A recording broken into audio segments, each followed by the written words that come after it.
An gwa mo che James Chol ke chode diodien. Men che James Chol i James ke chode diodien. Che James ngajen go nyame te gra mi che jak. Kwa wi mon yeka mi chiran chol ne ga diok te ga molode. Be gor ba yiguloch en chode no mo. Che James ngany long ko chode gor ba nyamo loch ke gak. Na me gor je dere mere je ling along. Re yeka alaran mi chagak e chengeng gwadin chikech ala bomdu re yeka la weg zero la jen ne gwadin tetin kele amere lari an chagor nyame liya je ka gak ko gor je de tagariek medelat ka dungdo gak e chigaka cho bomet re de kele cho jaka ja cho nywan ko ala bom chalade meti ka emotion an cho ga ja long cho ka nyamo ko gak da ko ja long ka me jaka ja be no di ka cho la ni shu da ka rade chu diok chu ku to reida rei second de tien to to me cha charten jane cho nyamo de ku le nak ni je kwa de ku le chor je kwa de ku le jang je yong ko ka len ka mi chet kana me tya ga long ko mi chali ka kel ka ja wang de dil gwech en gwa da to mo yetin de jaka poinde da kan yong ka de yen de won ki tale mun lu de jok de ben jaka jala ka poinde ba re kala che yong en gwa mo char en go jenna mo balado cho guru ba lech ka ba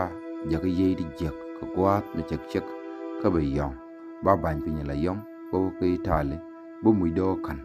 bo lu jok ba ben jaka la yong ndo me cheliech ka cha wang del gwech chwa bom mu do din mi chet ka marnel chwa nen re wang de mi chen lo de mu long ka manga je chwa ga je long ko ngum chen nen ka nyam chwa wo ngum chu tuo kon tam chwa nyok chwa on ba wang de del gwech long e jek an gwa mo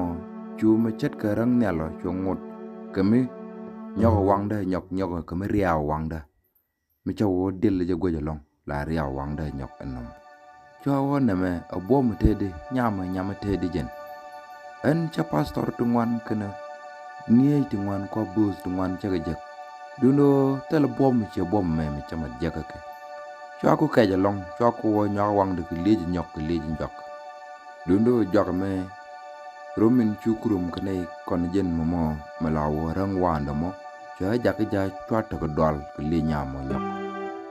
en gwa mo ala rang ni ala mo mela jagono mi cha nyamo lech me cha ngoku le me cha kurum ka ne ka diodien cho joju chu bom ke le won reida cho bap cho reida jagala o cho kwal cho bom da cha lus gweje nyam tel mi cha lat cho le ni shoda ba e James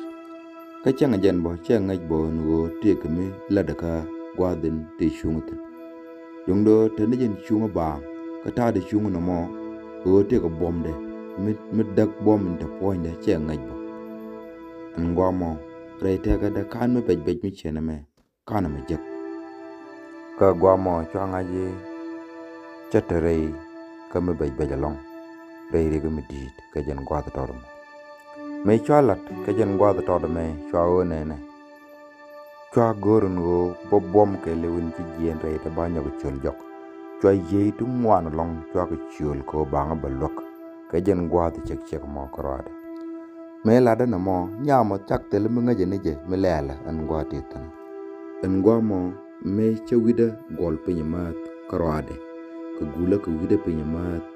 chwa bom ke lew mo chwa chol ka menene ti tieni long sakane te kan menene tiang chu yei tu ngwan tu bom tu wona ka kin bakel chu ko ben ka pedalong chu kuda ka gwamo ni reidien kan yei to chu ko tetena mo foin lucifer chu ben kel ka me tok ti dial nyamo tele ngaje na ram cha chol mi chi chwom che da ran ku lech rana lech ka bran nyaw kan tele mala rana man me chira la let chi gul ran wid pinyine che ngaje te ka bon mi di mi chi gulben mi chia gulpin mi ta kel ka gorne la ne gariak che ngaj kan ye diality me shika ben kuda kan dial ama point Lucifer ba ba lok kare ga chito ka mo me gur ka rada gur kuno de liye nyok te nyamo liye li de ka nyamo de kan dial pen po nyamo ka de nyamo let kare ngomo michine liye ngomo nyamo dar pen dar mon ka dar liu kwa darajen yong mi chalung mi liye je dial to daga wo point ngomo chwa wede jech ko gor je ba nyamo lech ke ngany loach mi dir long ngomo me je wida kam nial ka liya je nyamo me janen chwa ja dol long cha nyamo nen alo tel mi chalar dundo dolo tok du da do ngomo rei me ne to gul ko dwo ko rai ko ke je joko de palrod pin ta kel gi chudwal ngomo toga dol nyamo je do te duda gula jawe che lingreide me chu ko dalare chu kula la de lao te loide ke jawen che ling ko me goro de let ke je gwamo dara me be long dung do re do ni ka to te do lo to ke chu te ke riet mi chu kana lara kan do to chu nganyo do ramen dol ji to ge ram dini jen ke ti dia Chwele de lao tiga kwar miche jigo an me. Ka kor mi chu tuok en gwa da mo chinga ngas daga je chu bom long. En gwa mo nyamo chwele de lao chu bap gwa den te chumutin. Gwa den te tin chwele de lao tiga boy mi merping mi jien nial mi che patari mi cha merping mi dir long. Kare boy no mo chwa ye chu karsto chwa nen poinde. En gwa mo me chu wan korum kone Yeshu ngwamo gwada nyal chumutin chu dor chu twok poinda nien gwada mo ye dial to kon tin wona ka kin bakel tin to kuda kan dial chu ko bab kan dial ke dop kel kan dial chu ko dak pin duk to gol ka wiya kan dial ma point Lucifer gwamo chwanen bo cha bab tele je kan dial chi robar chu wira gailong ko ne me kwa adap ne ka changa nyam ka wi mo na ma ne me chete rundiality yeti kan dia riudi ndwan te kan kel ka che mar ti chang ne ke ngo bi ki je ne jen changa nyam o bi ko bar kwa bi ka ban pin bar ko den ka mi chi kan ne ngwa mo cho to ko cho chong ne ko ada ka ba jen point da pa che wi da ga long tangwa na la wi da ga me la kan wo e ko nyengen kan wan jeng kwa ba ye shul tur nyenge kene chete ne to kene di yong wala kene tede ishu nane long o de nyenge kene Lucifer pon cheten kene jukwara kwa kene ye ke dial tin je kala jake gwa me te Yesu tin chi chaga chung kan me chanen ne ko wangda palo de nyenge kene mon pon ko gwa mo te Yesu tin ko chaga je kene katin me gwa me te pon Yesu tanat la kana la de la kul kan kuin lode la kana ngwa tur bu kan ngwa la lat iche te ne kana Yesu nyenken na me che me da ma tuok tak te la ram la chung nyam Yesu ko de nyenke Yesu ke ye mo de ala ma point Lucifer kam den kandaro le me chwala kor mutaten nyam Yesu chalar mwal dial bu ko den ngomta en gomo me tiema te la kor mu chater te ngomo lay kana wang da karade me rom nu wang ko koro yu ye dial to chukro chubar an gomo chwa chu to ko dwal mi di long ko chwa wanga chwa nien rei te ka da jen tugde an gomo o bata ko dwal mi che dwal chu tel bom ta kel ka chang kel an gomo chwa re jagla che ta ko rada an che wi de je nial chwa ko goro be nyamo kwa ba gomo ba lech ba Yesu nen chwa Yesu jak teleje chu do ni nyamo chung ko rada ngomo chwa ngaji chu bom kele wata poinde cha tel cha jen kele tele me de longa lat ka nyamo no ngomo nyamo chu jaw ko de joki ti ni rodu kude no wudu man ka kore chu nyamo chu ben kude me we ke me be kude ngomo kata pin ala kat chung ni ka dial me ja pin don la la pin ka gwadin ta ngomo chu jaw ji nyut ko no nyame wi mon yeka te ka bom di de long mi len bom gul ta ka ngomo chwa dwal chwa jin tuk da bore te ka da o ba dwal ba la met chwa mi che ba dwal chwa la jek ngoma chwa te ka dwal mi ti long chwa ngai ni je che tok cha ko te lot chenga wor chena long choko goma ni cha yen ngoma chu nyama ni chop kuda tele mi ngaje mi de le nien chak tele mi ngwaja de let ka je ngoma me chi nyama chop kuda chunga kwak ngoma rei te ka da chetene ko runti jere wudu ngwan chwa jen tuk de men nyam ndo ba kwak ran ngoma me chi nyama kwak chunga jogi James Yeshu nogoji ngoma chwa me de lat chwa kuch ndo ngude le ngoma chwa wie ke nyam ka jen wie nyam ka ngare te ka da mer ka ben ngoma chwa wie long che gat matot mi chi man ku le jek ke chang nyam mi cha wo ni won kun man nyama no bo chwa wie ka mer me cha nen wia ne ro da kwak long ka wie ne ngoma chu reida chu teirana chu jojo chu to nyako chu tetin chara nyako jek puju gulan ran chwa teirana chwa nyako jek chu jojo chwa te ke loaj ngoma me wie ne ke chine ro da kwak me wia cha jo da hon ka kam ne la ma chu student to ngwan chu ko ben ke chwa ne gol pin ken che widien ga long ngoma chu kan wo ko gug duel gora kwa cheitan intere duel gora re kal e kanaran ko de re duel gora ichi garoden kwa wieken kui keno nga chinga kula ger ka kamo kwa nga chinga nyodo tele mu we loy dinte ka kor meni ne tungwan te wiekane ka gwamo chu nyama che wida kam ne lieja ka chunga teji James ango gorumo chalo ni je keriet kel karo adan ma goro ni Yeshu ngamo chu ko drai ke je chu ko de je rai ni ke je be jiling chunga je Yeshu bo e nogoji chunga je gor je bo ngamo chu ne pal kel chunga jaga ja mbakot ba jaga kwarte kada ngamo cho tikde cho kam Yeshu ka jen changmo cho jen tuk de menyam cho pal ko bakot ba chwal re te kada ko ba doher ka ba larar e joch yen na me la ro da ka changa diok ka pai bangwan ke 1999 ke ta baro mitake menine karunwa ne me chang ne me charo lat e chakoro te ne kurun te jandara te wijin tam la ana jak she la ro pan ko ana tim re te ka den chiang mitare ko ko keitan chetek da ngar kurun te jandang ro gudung ngwan gore jabo uyenga nyoko mabadanga naganga chanke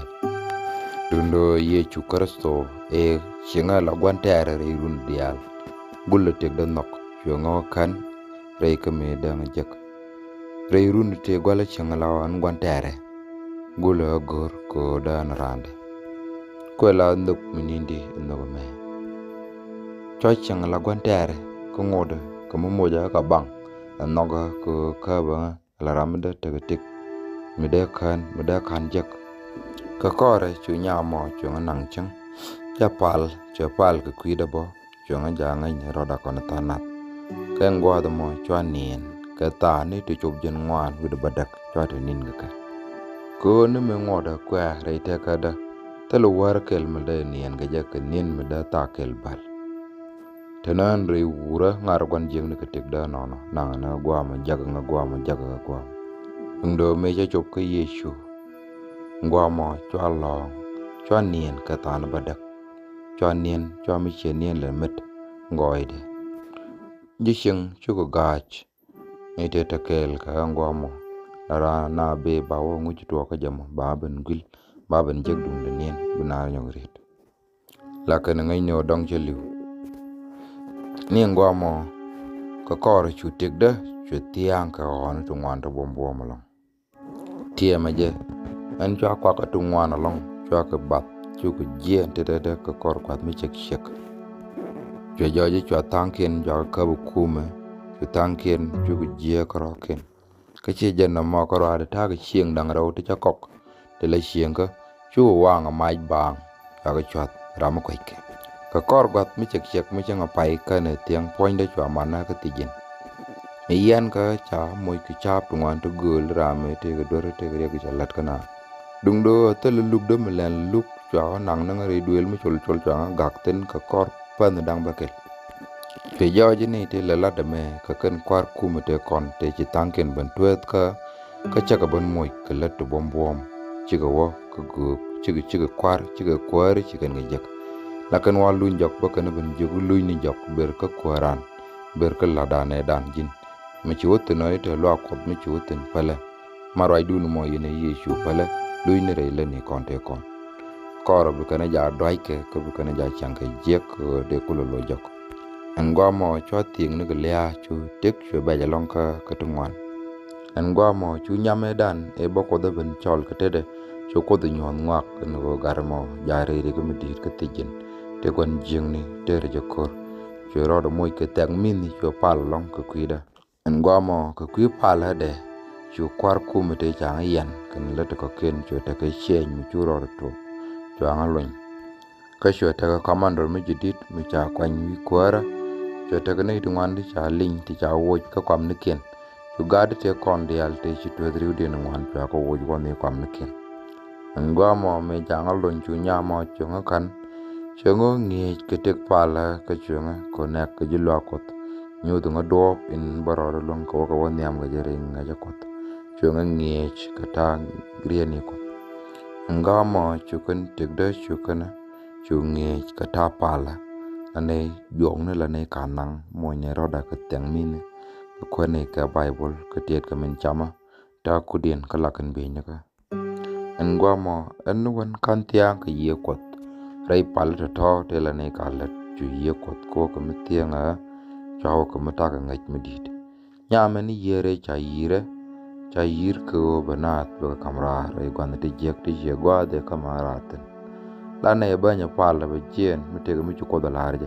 baranu nung ni gwa kwang baranu nung ni winet we ka mata ka ne tungwan ju ne wo ka merem ne roda ne pal ke ka ngwan tan na da mane ne ken te kan re gwan jeng ne kel mi ci kan garam ben jeg bu kan ben jeg ko da ci ben gwa mane yung nga ci no ba ga jeg me ci no ta kon no na ka ye ci nga no gwa me no wan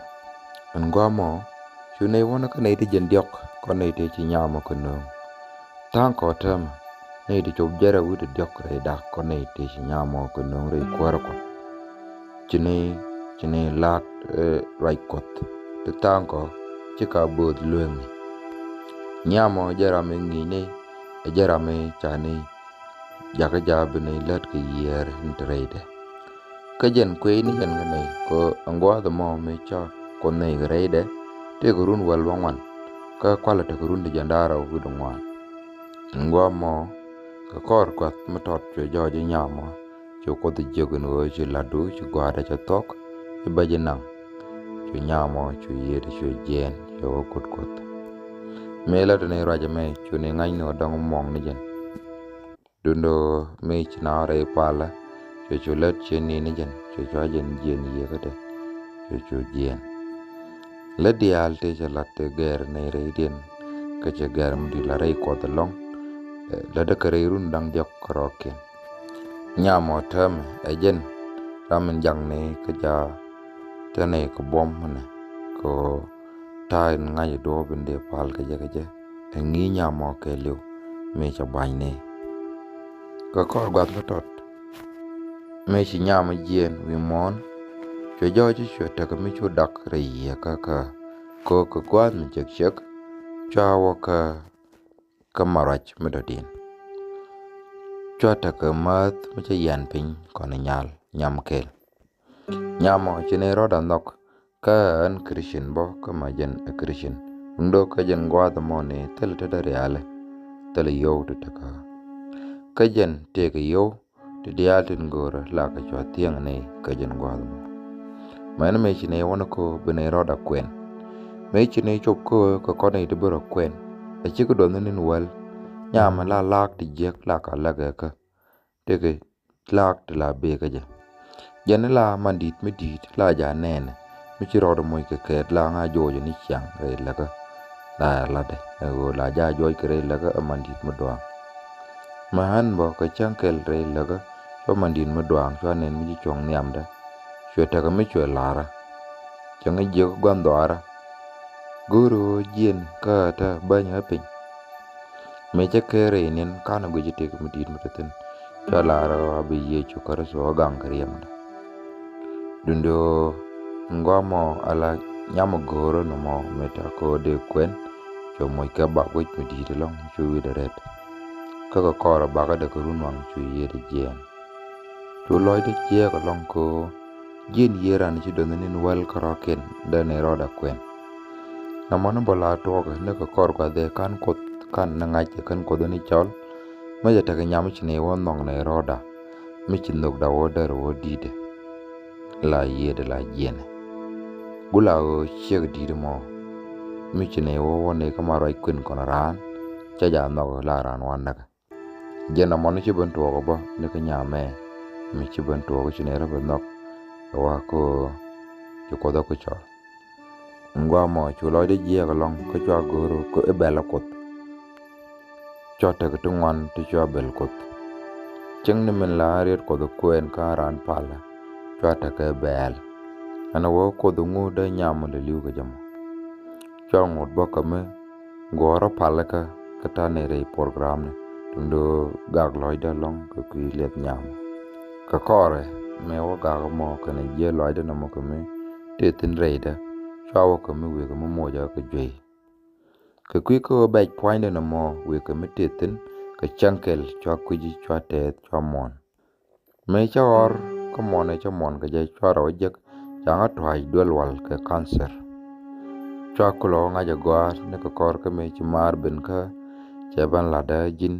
cha je twai ka cancer re rem du mi chi chom na ka level 4 kwa level ngwandin chawo ka na me da ro to gudi kana long ka nga da je mane me chi doctor ben bo ka ba ja ban la da ken mane me cha process ne dol wal cha ka tok me cha nga tem ka tem nyam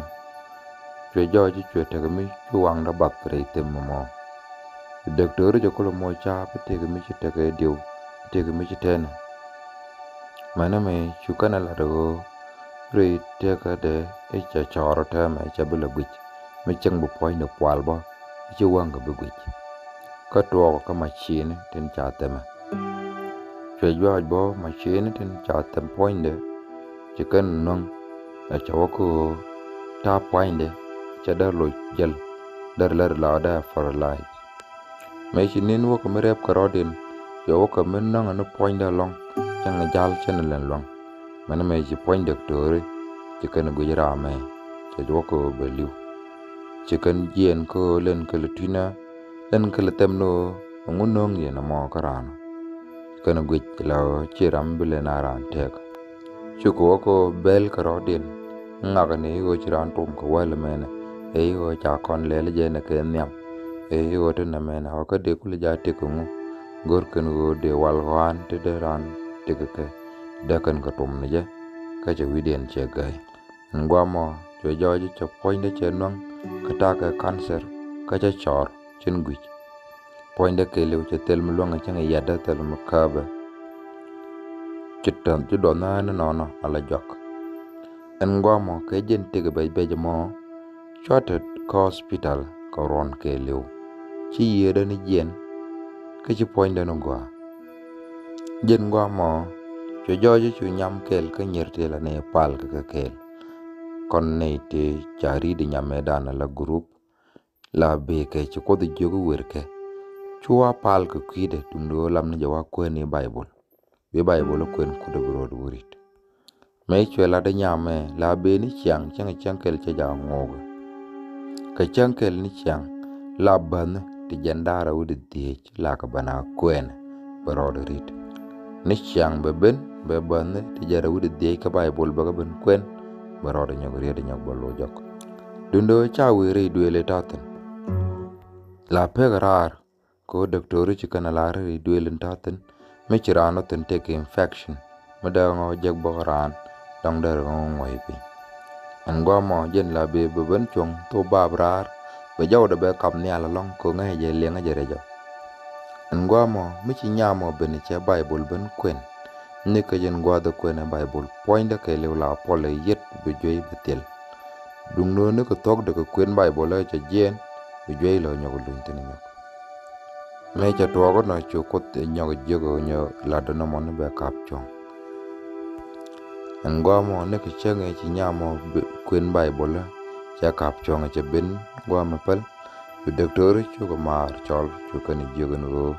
gada me che tel mi bine long ji ko lok tel mo do den mi bine kam ji mi gada me lok anta ma ka ne dundu kanang ni chang bi o taw chang bi aw lim no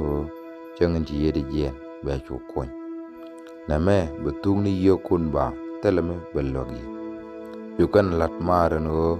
che do gara ka che bal na me che chup ko jen ji yede jen ma rai kon ta che tok kan mo ne jen ngwa mo ma chi ne te kung la jaga ja itik mi cha ko wo point de doctor ngai den ne o mi cha ko wo betanen ga tan dang ro ko den bo mon mi cha to wo point de chu lo dot bang te ne jen jo ngong la mi cha wo ke riem ni tungwan ngwa mo chu mara kan chu nga kabre tor bel chu nang chang tora kwete libo manami che yeda che jen ngwa mo ti dial rete kada che tok tela do mi de guje bete ko chen mit ka chen guch ka chen rach ka poinde bo tela wel milan romje jar pale je baon kuna rel ro ko ba kon ko ba ngulat ka ki parade me ku mare lip chelen mon ku te kwate ten nono ki ju mon be ngwa mo ko korbat chwete ga mi shu wang de lep ka chwete nyut mi chane nyude chanen rame chiro nyaga nyude me chanen e yeshu gwa mo me chalara chungi jugan cheje jaka gwa to teji chingi jaka gwa ka lamu chingan ko je do bu kam teji morar ga jareda abate chungi jugune en korni yeshu ngi je cheje jaka gwa kalam en tegeji min be ne ka kar tit chungi jugu jin bo ka beneka bu ko jaka gwa ngwa mo choro de je ke chwe barare duelen tat ngwa mo choro de je jongong ke lebe duel wa mar jugu mama kan mar ngat chu mar wakal long ka ma janena ko lebe no bu monan bu liu ka chwe ne na long duel ne ke lebe choro de je ngwa mo che chwa jin tikda che joje chwara ke jala ka gwaja amma na wala rei painda tele mi chwala cancer mitatin yeshu jaga kwa na kelu ngwa mo chu tikda chu to ka mi rela roda ka chwalat kot bo chu to ka mi lada je ai je gwa mo la kot le to gombo la ka chwala de bina pal kidien bo kot panken jaga go ndore te ka da tu te ka mi chu ngot ka mi te ka dio mi chu dot tu te ka dwal mi tre de ka kwin ko ana goje mi chata ka marach kaman ka cha goro bata ka kwin ko jo ngum da to ai cheje na mo ko ada bo yo mi china ben ka cha ben pal ka bu kot ko pot bu kot kwa ken ba ga la ka ko ngoro do ta la rama dak te de bo tel te do ngak to la kan loy da lo la cha ngai no re te ko man let ko da ka ba ko gul let ka la kana chana no tel te ran bil te do ke chankel karom da kwa ka opus in tatin lokot chwete ga chek mu chiben men gore baba loka pal ben ben kun reporde nem de jarora gongan te grek mu chi jek rek accident torbel che nem de che gong kwikel la tok de kan ro de la go amane wang de madatin che ben nyu nem da kwa den te nyu nem da chu ko rai kan jo James nyame jen cheg chalok wa kot na ma chada to chen de nok kot te rai ka gwa mo dum do chen lieng de go rajam nyamo chu tok bo ko mele de janga o jen nyamu gwa lo no wal do ren e dum do chi chetan kula ngar ge tik de e chi chetan tungwan yar long ngwa mo ko na chwe ne ka tin lada en ngwa mo chen go ri nya me je nyu kuda ko ti lada to chen go kana jaw pa ling chen chang nong je nya mo da jen chek da de ko en ngwa mo chwa chu go ko bangal je cho mo pal mo ton mo ro ro ko na ko go ro ko chu ngal je pa pal mo ko din mo je ka pal pwan lo go re ri tin te tin ko mo jang na nyam da ko gwa na chu ji ko tot mo ka lo ka bu de nyal ne ne le je nyal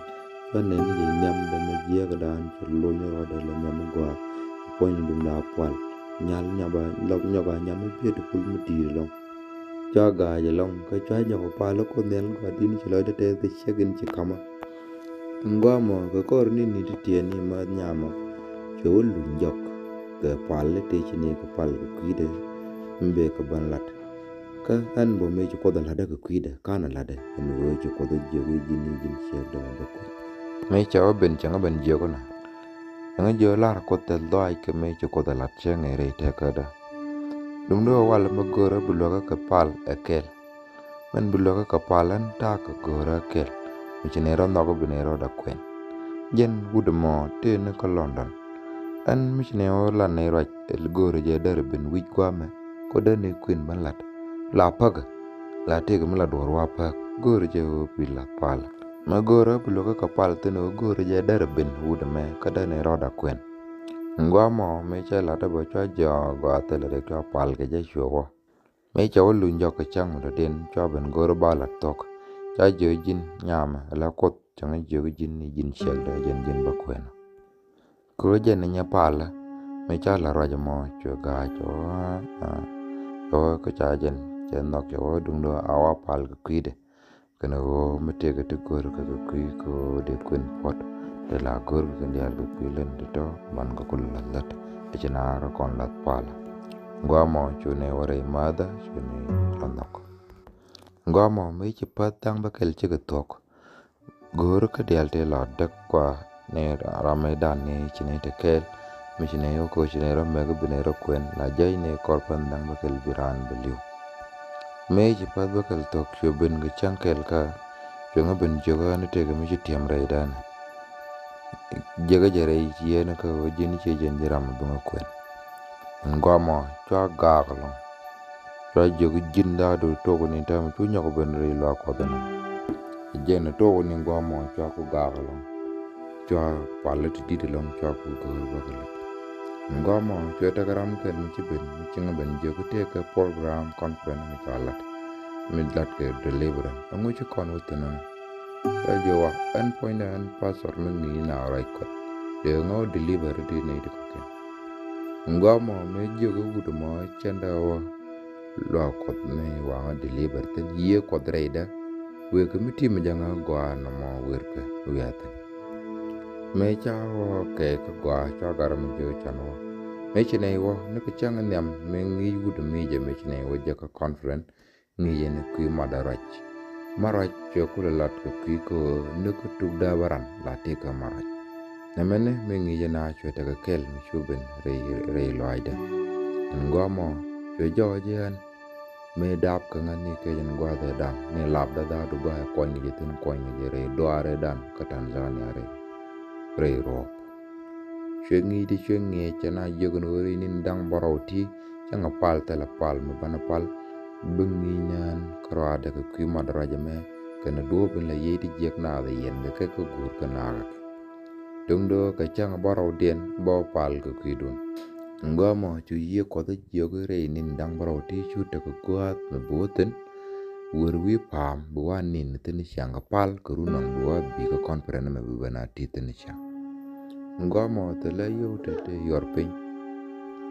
te danga jaka jabo wi pama mi e bawa changane ja ngwa mo chwe joje me de ola tre ropo de onin ten kapal na me ti mi ne me chi mar la ne kor run te jaro ru man pa ya dap a kana ne jek te re doar me te ten ko ni nang boro me we ko goge dan naran kono wa te nin boro re doar ngwa mo chwa nin boro chwa ko tuk wi pam me nin boro chwa ko tuk cha thiemo bo en medan ne chalat amar kwa mi me nin boro chwa ko tok cho ko ben ta du de me boko ben pal ko kida ko ne wa ni wi pam be ben lo kot kurun wang bena ben ngi man me jinin baraw to ko don chang boko pal ko kina pe en gwa mo chu gudu mana nyo je ko re da tong me je ga ji chingi kan tu ko me ngi je en ta ma baran ro nyo mo ke nin nang baraw to ko ken en baraw to ko ken to bengi ba nyo me ngi ke ko tok de e jen boko lo pal kidun ngwa mo chwa ku ga ga long lo yo nyo je chwa go ro bo lo dara nyo ko ngwa mo chu ye ko de nyo je nyo chu wo chang e to ni ta me nyo wer wi pa me dan re ro re do ar tong mi buan ni tin nyo ke nen boro do kong ti bi nyo ga bi gwa me ko run wang ma ne mi chu do mo pal ko kiru ngwa mo chu ko lo do ke ala na me gula jen me dan e chmar lat mar te ke nin dang boro re do ar ko kor chu nyo de nin boro do ko ken la te nin war ngwan re ro me la de do be dan e ko le gora ko gwan jeng ne me kwel tuet ko bagat be kuli jek ala yie mo kanan luny poinda gor ke ja ba kulu woj poinda ni yie mo jen gor ke ja mo benin baraw to kong nyaw nak ti shete konte cha nang mare ro kenen baraw nyok nin wal ngwan me chi nin baraw to ko ken tok chwa wa ko konferen mon tele pala tu ngwan ti chwala tin la to ko yege ke kwa ba wo che tan barar tele an bo me chanen che wa long ka che ral long cho ngai no dong wa u do me tele ye ko mudi me che ngi de tuk che jong ne ta ngi de che tok endial kapatet kunyal ba pal kidun jong no ko to gwadin cha pal kunyal gan pin jang ne ti ko lor luin ka re ye na mun che ye ngwa mo ne cha me chi ro la cha lo de ku ye gwa mo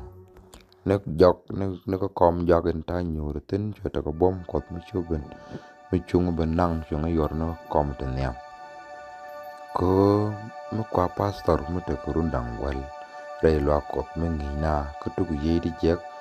kwa ye di jek lo nyu ku tu poinde tana ne dial ka tan dang ro dol pala ke leo to ko ye di jek poinde mi gai na lo ko ne mi la de ne me chelo no ne chiaran kana no won ko mo to ko ye to poiran chelo no ramo icha daka bado te ka maraj mitre te ka de mugoro ba kondak ko maraj mo te te be pin te be logo bu to re te ka de ko bu maraj mo ba kul da goro ram kel mi dit mi che gon da maraj mo kul ja daka na me nyod no ala maraj lata e rop e maraj mi che maraj kun la goro ram dit mo pot kun jenne mena bo tuk de bo goro ram che kwar chen de tuk poinan kra goro ram de le de la gwara ye ka me de ko wo ngwa mo chwa yi ma chwa chu wo poin de chwa mara mo chwa dul ka kor pala me chu to ge ne ngwa mo me chwa chen ka kor te ga mi chwa ne chwa tol me di chwa jek chen ro ta chiri ko le ka tora ka jilu jen tol mo gula tole da ne chro ta point ne me ngoda kwa ngwa mo chwa ga jalong ko che gulli bo che tik chwa ne ideal te ke area te ne tin chwa ga chol kan dial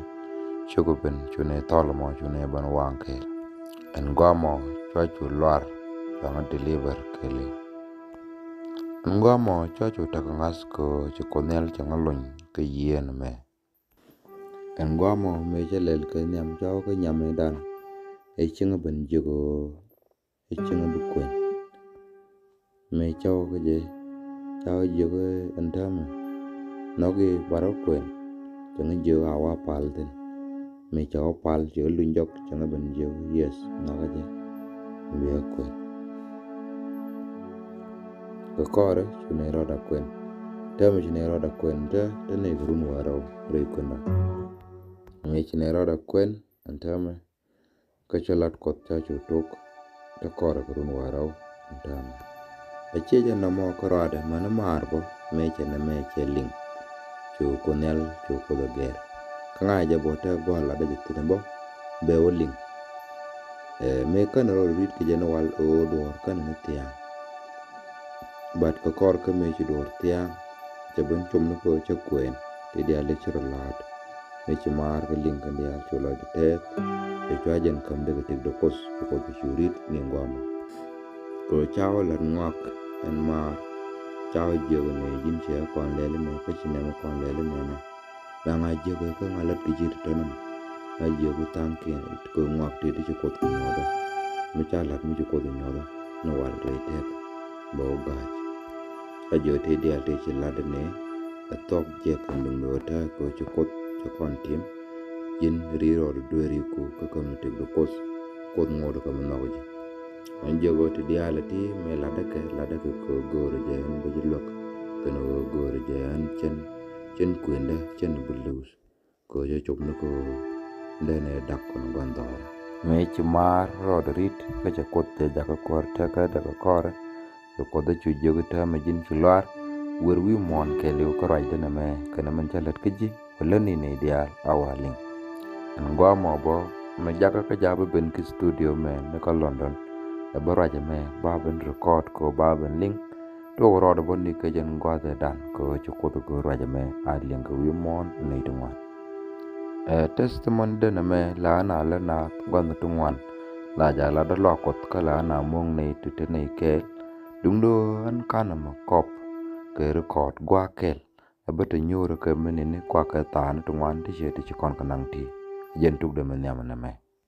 na ma boban nyode no mi ci gwa chop ko ki kot la kot dor let ka tam in jere ala ka je ko gor ko do gwa din ci men jalat ko ki te ka da e che chop ka je ka ba ku ling ni dial ka je jen gwa men ta man pre te ka da na de je cheiten tele je bom kwa lwang ke me dar lat re te ka da ka la de ala je ki je mo lwang men chu ko ne la lat lwang je ka me la de je a lor ka kor ka men chakon nga jata korun te jandara wede jok ta ka kel mugoro de la na bom cheitan ke liu kana longde ke liu ngai je ka chane dung do ne tela ramata ka bom mi che bom ye chu kristo ramata ka pel kana goy ka long mi dit mi che ye chu kristo tela je wi mon ke liu enna majala goro model la ne dia la bukana ling ko dong te ko mi da dia da long kwa mi da lek mi da go che dide chang kan wal kwa lat gon jing che da ma go jo no mo e dide long kwa mi te gon jing mi tire de chwe go ji dong ba jin tik du ma ni jok long ko ji ka kamrar ten kwa long ro du ko berar ko di ko to long mi do din mi din ma lein na mo te chu shaitan no ko be ji dia ta be ji ja ka ja chang gwa mi je ko te ko mi da lat ki long en takaje lein long ye chu kar so je long mi chi ye chu kar so kamra re gwaden taten tel ram dar tol ka kamra ngai je e long e chi afrika karwa de wi mon ke lu te nei tungwan te chi gwan jeng ne kiyen gwan de chol chol long te ja ka lat ke ne to ja ka ti ne ken ka ja bu ka be ja long ja ka ril ka tungwan te la lat ka ti jek dung do ande la tok na ram nog ye ka tok ka nog ye la gwade e ye chu kar so karwade manta me ye chu boro je ke ye un go gorion lok ka bia ka je be ye lok biara re modomo biara re on to kot gor lok dul kot gor je dare ja gwa ka jot kun ka ri kun an lar ko te loy ko changa kamra re kwa de je ka gor je bolong o dare ye kamra je la te loy demo ko dong tain kam ko darar ke je ko doben je ko deliveran ke je dong changa nang run wai dung do dung dun changa minute kelbo dare long an bo dong dara o che jain kan tok kan ngal ngach ite ka de dung do min jang na ka lor tok mi chiran tok jek bo iglor ko chiret ko dala de mo yen tok ngach bu tok e jaga changa lor men da din gora de lar mi chala na cha kontre te ga mi jeng chen mo nei dungwan la kana lo ngat kan ko tanat la kana ngat no me ko la gat ken kwa man ken kwa ra mi ji pon de la jin ran changa na mi chenen ka ro wang de man mi ling ni je karam do den bo lam ni janga de dara jen gwad ande la tie ne nei dungwan ma ta kan re ye na gwan jeng mi chen me kare ngwan tu ngwan ti chi kap non ko la ko ne tu ngwan nen tu lo rare ko ra ko tanat la kan wa jen na kal ne ko tu dit bran lat ko pal bo la na lat gon jeng chwara ngai no ne ti la kan jen ba chiu chi ka dit ki chiu loi den ki chel nong no dong ba ni syang mi chi na ma to kwa mi jagran ka ja ba nan ko kot gore je bi yen nga jo te ka gon jeng ni mi la jo da tong mi te ka ye ti lat ko bra mo jen re ka men te tel ram la jen ba jen na me nenin kel ka tin chu kot ka la da jeng jo bia na o je ti bu pal kwa ti balang ka kwiri je na me ko tin ter ka na ko cha ka nen ko ma pon ye chu karasto cha na je gan go chi ye ko la ko ra ben point da ko cha ja batu go nong chan ka ben ne tin cha miet ba ka ban lun ka ku je mo mi te ka do mo do den mi titin kwa ka ku te do lo aj wen mon kwa ka ku rianga kwa ma gur kek kwa ma gur je diri kwar jak mi chi te do mi chi kam che te na ku je ande lat ji mi tire be ja mi chet ka no mo ta do me bi ben ga jirar tet ye chu karsto a do ka gor je no da je kamrar re ka matitan ka ku je mo mi ling testimony na me ka te ka murum tin ka te du dong te ka rek ti chi cheten ka lat ka ji ngodo ka kwa je te du je moy ka tu ngwan ti yena ka je me gor je no dir barar re ka ta to gor je dir lar tere jak ka gor pal bana pal kel ka pal me bi gor kro do kel kana go nyok mi te ka lo kot bo mi te ka ji wertin bi pastor ti tento kwa ram ci jego bi jogo gor je ba te da kam kot ka bana pal ka kwido ka kuje me bi pal me bi gor kel ka kwa ti teno